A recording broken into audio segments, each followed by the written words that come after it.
The widening participation team work very closely with the Federation and its two academies, but particularly the Yates Academy. And the reason why that's important is that we want to ensure that the widening participation scheme is not an add-on to what we do. It's integral because its very philosophy implies that we are working to help those students, and the University of Bath's widening participation is our way of trying to underpin what we do within both academies and across the Federation. The team have been very good in generating ideas as to how we should develop a widening participation programme. We have a development plan, and that development plan is the product of our discussions, quite lengthy discussions, but in fact it's a bespoke programme for our benefit and is delivering our aims. So the closeness of working with us is very important indeed. It becomes a very important arm of the Federation in delivering its own strategic aims and objectives. And a good example of this would be with the primary phase, particularly in the Yates area, which is socio-economically challenged. And an aspect of this is that because there is very low aspiration, university, for example, is something that they feel is beyond them.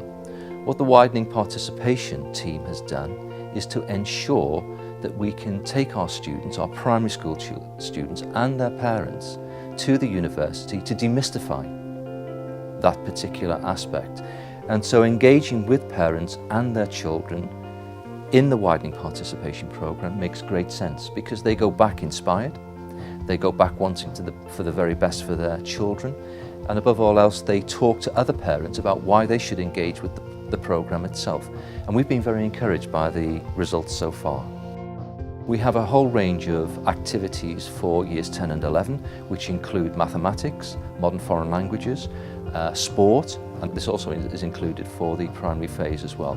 So we're very clear that what we want is we want to engage children, if you like, with people who they don't normally see. It's not just everything taking place at the University of Bath, although I have to say that to me is very much part of the first phase because I think it's a very exciting environment to take pupils and parents. But having students come here to the Federation and to the academies acting as mentors or working with small groups of children in sport, in mathematics or modern languages. The combination of having those adults working with either small groups of children, large groups of children, and even individuals is something that we can't do. But by having somebody who's very different to their normal delivery of those subject areas, we believe it will impact greatly not only on their aspiration but also on their attainment. So it is a very different approach, but it is also highly specialised, meant to be complementary but also taking it to the next level and having somebody who's very different from the teacher they would normally experience. And that way we can ensure that the enthusiasm is sustained. Teachers view this very positively and they see it as an important activity to engage with thoroughly because for some children the classroom can actually be an inhibitor to learning. And so by taking them to other institutions, and in this case particularly the University of Bath, who is a very important partner with the Federation, by taking them to the University of Bath it's taking them out of the environment, showing them how their subject, science or mathematics or modern languages, can also be dealt with, and it actually helps the teachers themselves in bringing it back and reminding the children how exciting that event was. And it's interesting that those students who perhaps are disengaged do find that when they return to the academy environment that they are more encouraged, enthused, inspired, and it has had an impact in that way.